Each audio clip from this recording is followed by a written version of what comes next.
When we had the Africa Climate Summit, the biggest conversation that was in that climate summit is about climate finance.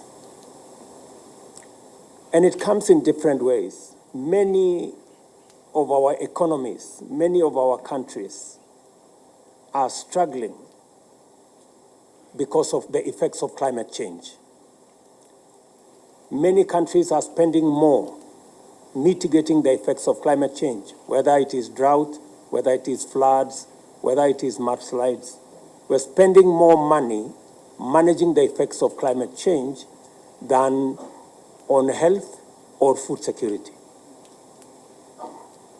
And to be able to manage the balance between what you are spending on climate change and what you are spending on social service, it is necessary for us to work on climate financing. How do we reform the international financial architecture that was fashioned before the advent of climate change? If you are going to use the same instruments that we have used, the same financial instruments that we have used, designed for a different purpose at a different time, we will not be able to manage the competing financial requirements of our budgets, especially in the context of what we have to spend on managing climate change. So sometimes we are not sure whether we need rain or we need water. And I think the question is, we need water. And sometimes we confuse the two.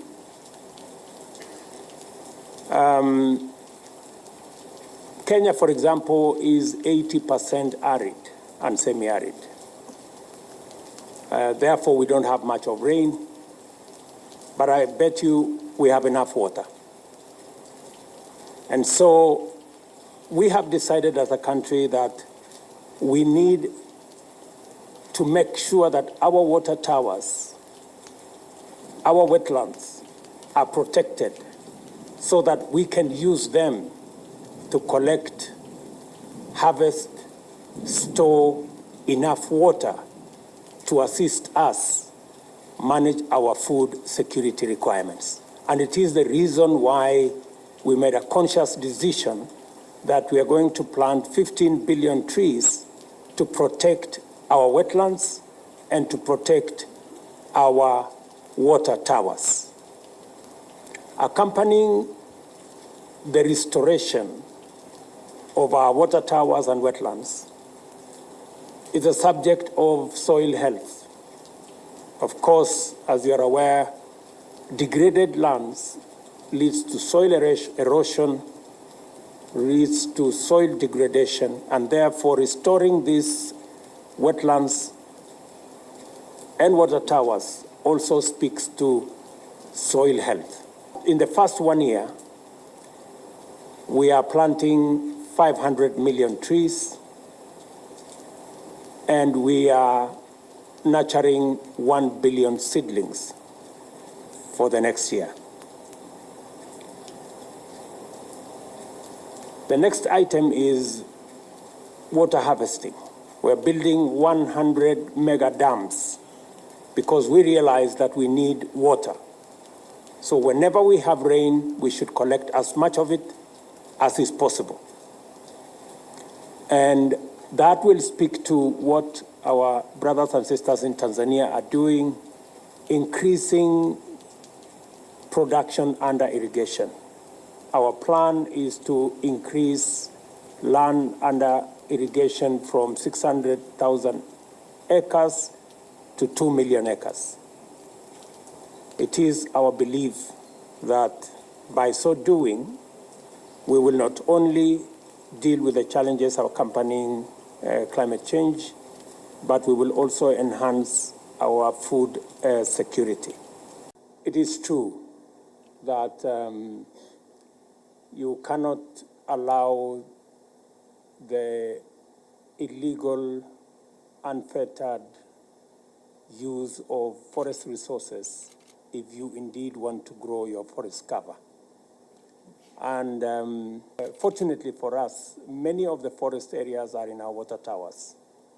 So as you are aware, we are fencing off Aberdares, we are fencing off Mount Kenya. We're now in the process of putting a fence in Mau, and we have a whole program of making sure that we protect our forest areas by fencing as a measure against illegal logging. And to achieve that, we just authorized additional forest rangers. 1,500 forest rangers have just graduated to make sure that we have adequate human capital to protect the forest cover that we have. We are also increasing the number of those joining our National Youth Service. You heard me announce last month that we are going to increase our enrollment into the National Youth Service, and we are going to convert some of them into the Green Army that is going to engage in making sure that we don't just plant trees, but we grow trees. Many times it's easy to plant, but it is difficult to see them through maturity. So we are adopting this process as a mechanism of ensuring that our commitment to planting 15,000 trees is not about planting, it's about growing 15 billion trees. And as we grow the 15 billion, we must protect what we already have. And we have put in place mechanisms to make sure that that happens.